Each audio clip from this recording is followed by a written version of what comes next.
All right.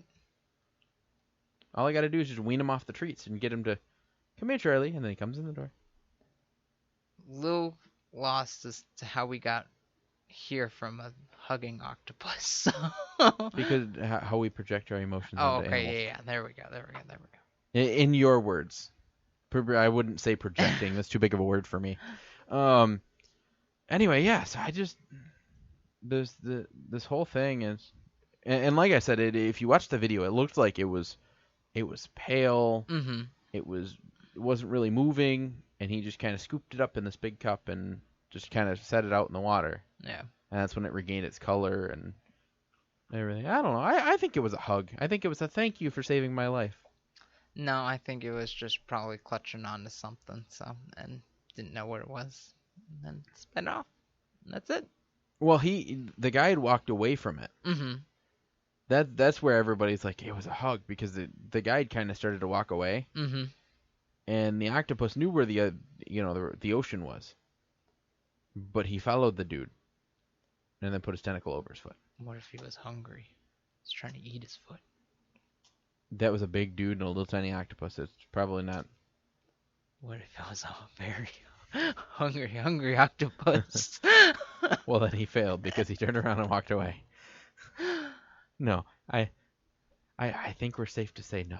Okay. I'll take your word for it. So, you saw the video. I didn't. You know what other video I saw? Which one? A very sad one. A sad one? It was a sad one. It was about a 10-year-old Labrador named Sina, who was given a hero's farewell before she was put to sleep after being diagnosed with bone cancer.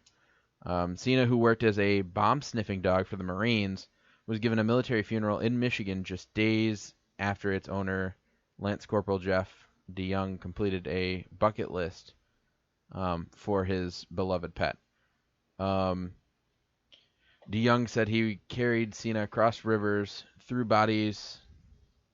his body over him while under heavy fire from the Taliban. After their retirement, DeYoung adopted Sina, who helped him deal with his post-traumatic stress disorder. And there's a quote. He said, "My whole adult life, I've had Sina. When I was 19 overseas learning how to be responsible, I had Sina. Now I'm 27 and I'm having trouble saying goodbye to the biggest part of my life." And it is super sad. Like the dog has like a uniform and everything, and there's actually people saying goodbye before the dog was put down. Mm-hmm. There's over 100 people showed up for this thing. I was going to say, that's actually... I mean, I don't know what... I know it's pretty intensive training that dogs have to go through for them to be like specialized in any job. But from bomb sniffer to, service animal for PTSD, like that's a impressive dog. So. Well, some people, sometimes dogs get so attached to how somebody is. So, like Charlie, okay? Charlie, from the moment as he started growing up, we started realizing that he's really good with, like April, when she has a panic attack. Mm-hmm. He kind of walks over and he kind of nudges her hand and says like, "Hey, pet me. I'm over here," and just it gets her distracted from her anxiety, and it calms her down. But he doesn't just do it, so he can kind of sense when something's not right. Kind of like this. And I think I've told the story before on the show. There was a little boy at my work, and April and a friend of mine were talking, and there was this little boy, and he looked kind of scared and like he was lost. And Charlie had been like fixated on this kid. He would not. It wasn't blinking. He wouldn't take his eyes off this kid. Mm-hmm. And so they got him over to the counter where they were at, and they asked him if he knew. He said, "Hey, what's your name? Where are your parents at?" And he said, I don't know." And immediately Charlie went and did the whole like nudged his hand like, "Hey, pet me," and he's like, "Oh, dog." And so Charlie was like, pet him, and he's like, "Could you stay here while we try to find your parents?" He's like, "Oh no, I can't." And Charlie's like, "Yes, you can. Pet me." Was able to keep him distracted to where they could go and get his parents. Mm-hmm. And it's the same thing. Like if there's somebody in a wheelchair pulls up, he doesn't jump on them. He doesn't. He's not hyper. He literally walk up and he'll sniff and he'll let them pet him. Same thing with autism and it's it's amazing. And we had no training. We did no training with him. Mm-hmm. You know, because this is my first German Shepherd. I didn't want to give him a job yet. I just wanted him to be a family dog. We'd, kind of train him how we want to, and then, maybe in the future when I get another one, we might train him for, search and rescue, cadaver dog, something like that. Where he has a purpose, a job that, to do something that him and I could do together, or her and I, depending. And he just kind of Charlie just kind of fell into this role of a service dog, and we're thinking we might go to the therapy dog route because he just, he's so, and he gets really tired too.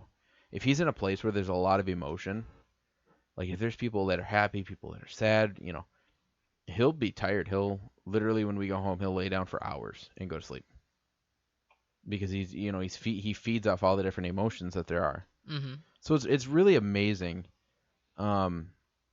So I'm not surprised that it became like an emotional support dog type or service dog for this guy, because usually with training, they start to train the dogs as puppies, and then they have the handler work with them for a long time until they gain trust. Mm-hmm.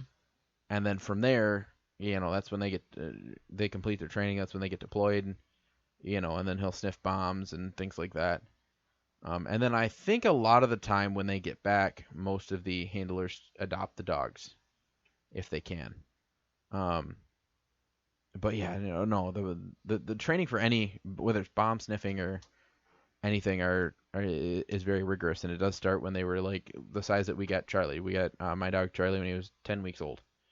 They'd probably start him at like 10, maybe 12, with just minor things and kind of work his way up. Yep.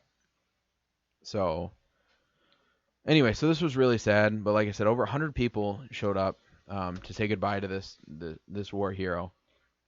And this is actually not the first time. I've seen signs that says,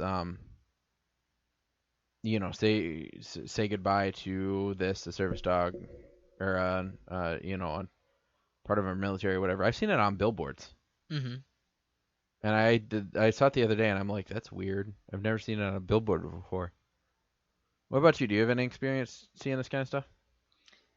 I mean, I've always heard, just generally speaking, of service animals in the military, but I've never heard a specific story like this, I guess. So. Right. Yeah, it's something I thought I should share, and it was really, I thought it was kind of a really touching story, and the fact that it's really hard on this guy. I mean, I could understand. He's like, when I joined, I had this dog. Him and I have grown together. Now I'm, a lot older, a lot more mature, and I don't have him anymore. So it's kind of like when you grow up with a childhood pet and then you lose them. It's kind of the same thing. Yeah.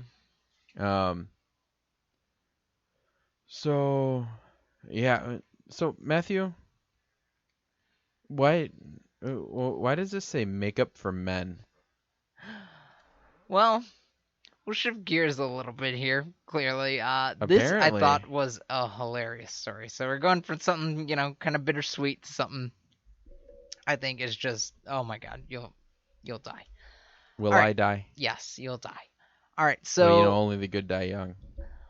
ASOS, I think that's how you pronounce it, ASOS. I believe they're like a makeup company. They have announced a lineup of products designed specifically for men.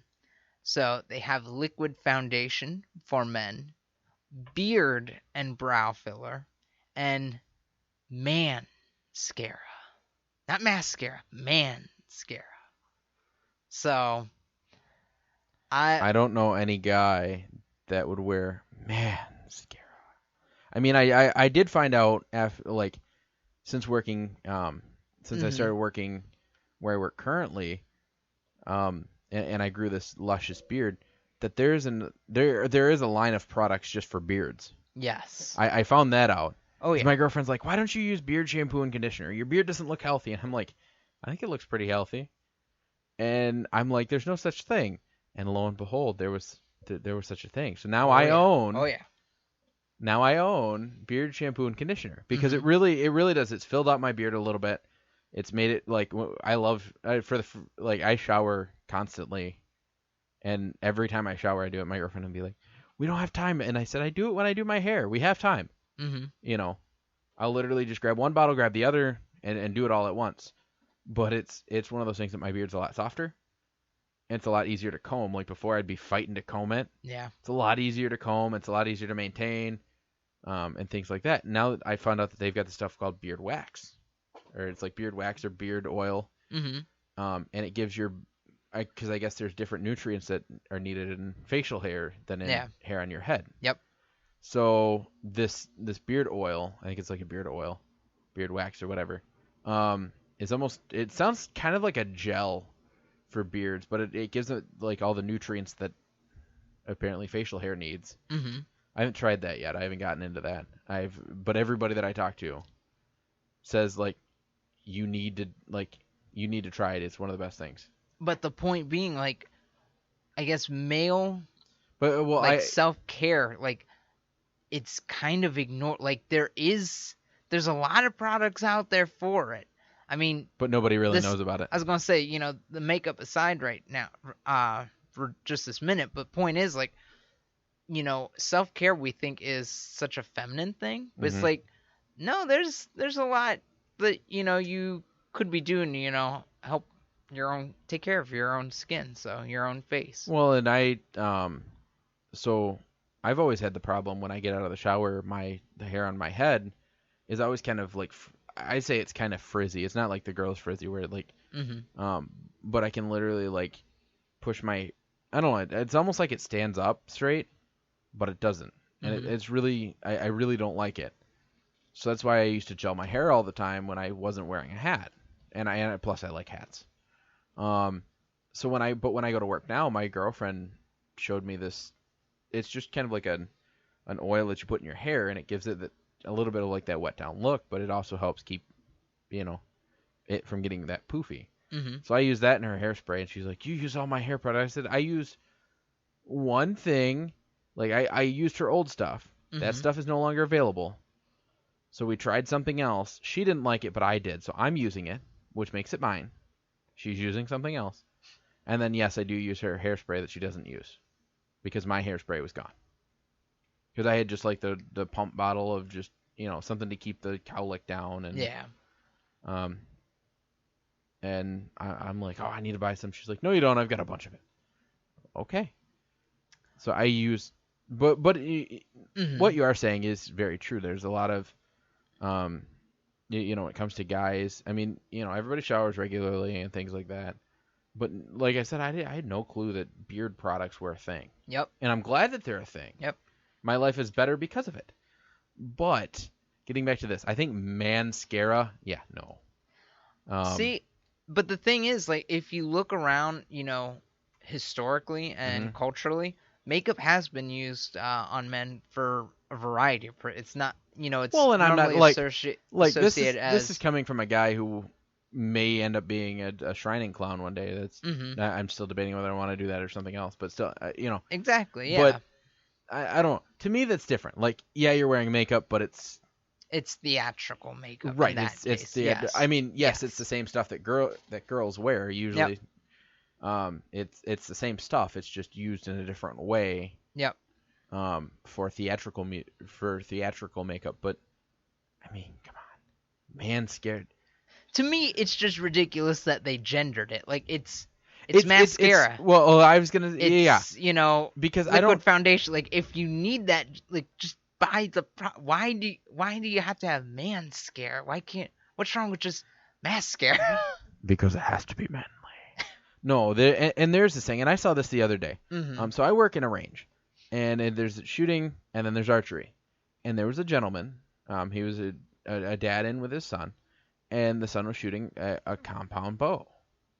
Well, anybody who shoots compound bows know that if you shoot it right, the string should never hit your wrist. Okay. With just a compound, I'm not saying a recurve or anything like that because they're different. But a compound, it's so exact and it's so precise that if you're holding it right, it shouldn't hit your arm. Okay? So this little boy had a compound bow, and his dad, he was shooting it, and he hit his arm once. And he was crying, and he walked out, and his dad's Or I went in there because I realized his dad had left a phone